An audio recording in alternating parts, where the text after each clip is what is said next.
dans lequel Phileas Fogg stupéfie Passepartout, son domestique. À 7h25, Phileas Fogg, après avoir gagné une vingtaine de guinées au whist, prit congé de ses honorables collègues et quitta le Reform Club. À 7h50, il ouvrit la porte de sa maison et rentrait chez lui. Passepartout, qui avait consciencieusement étudié son programme, fut assez surpris en voyant M. Fogg, coupable d'inexactitude, apparaître à cette heure insolite. Suivant la notice, le locataire de Savile Row ne devait rentrer qu'à minuit précis. Phileas Fogg était tout d'abord monté à sa chambre, puis il appela « Passepartout !» Passepartout ne répondit pas. Cet appel ne pouvait s'adresser à lui. Ce n'était pas l'heure. « Passepartout !»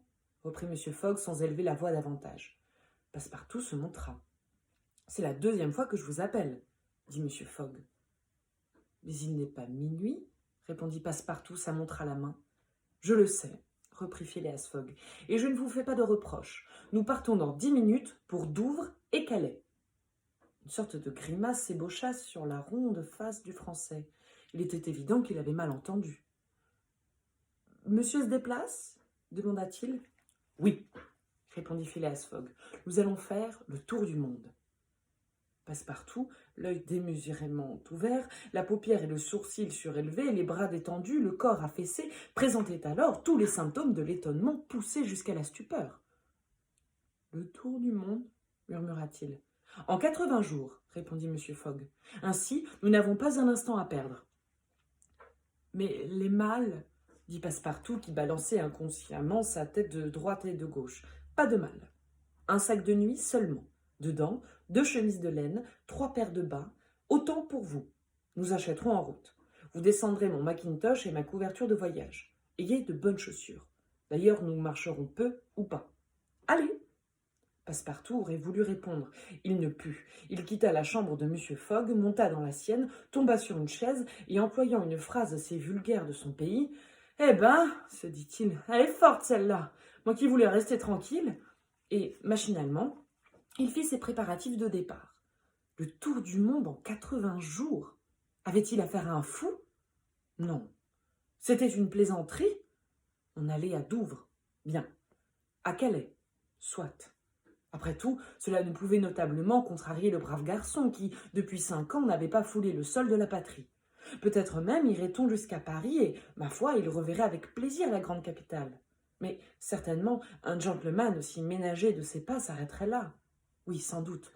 Mais il n'en était pas moins vrai qu'il partait. Il se déplaçait, ce gentleman, si casanier jusqu'alors. À 8 heures, Passepartout avait préparé le modeste sac qui contenait sa garde-robe et celle de son maître. Puis, l'esprit encore troublé, il quitta sa chambre, dont il ferma soigneusement la porte, et il rejoignit M. Fogg. M. Fogg était prêt.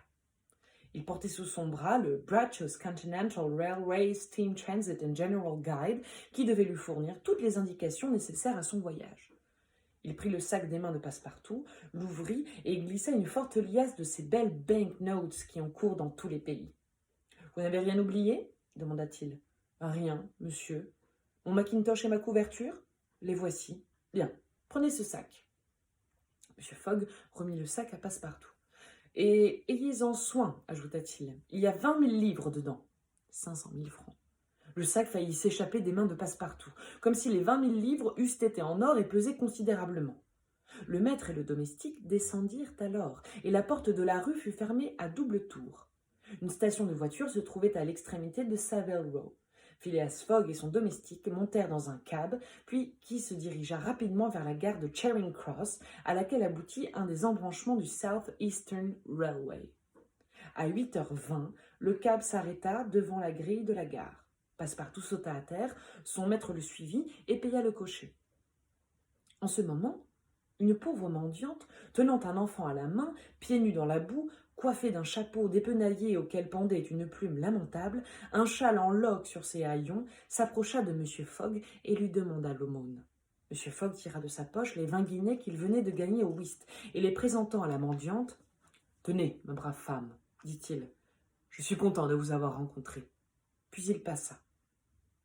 Passepartout eut comme une sensation d'humidité autour de la prunelle. Son maître avait fait un pas dans son cœur. M. Fogg et lui entrèrent aussitôt dans la grande salle de la gare. Là, Phileas Fogg donna à Passepartout l'ordre de prendre 2 billets de première classe pour Paris. Puis, se retournant, il aperçut ses 5 collègues du Reform Club. « Messieurs, je pars, dit-il. Et les divers visas apposés sur un passeport que j'emporte à cet effet vous permettront, au retour, de contrôler mon itinéraire. »« Oh, monsieur Fogg, répondit poliment Gauthier Ralph, c'est inutile. Nous nous en rapporterons à votre honneur de gentleman. »« Cela vaut mieux ainsi, dit monsieur Fogg. »« Vous n'oubliez pas que vous devez être revenu, fit observer Andrew Stuart. »« Dans 80 jours, répondit monsieur Fogg, le samedi 21 décembre 1872 à 8h45 du soir. Au revoir, messieurs. » À 8h40, Phileas Fogg et son domestique prirent place dans le même compartiment. À 8h45, un coup de sifflet retentit et le train se mit en marche. La nuit était noire. Il tombait une pluie fine. Phileas Fogg, à côté dans son coin, ne parlait pas. Passepartout, encore abasourdi, pressait machinalement contre lui le sac aux banknotes. Mais le train n'avait pas dépassé Sydenham que Passepartout poussait un véritable cri de désespoir. « Qu'avez-vous » demanda M. Fogg.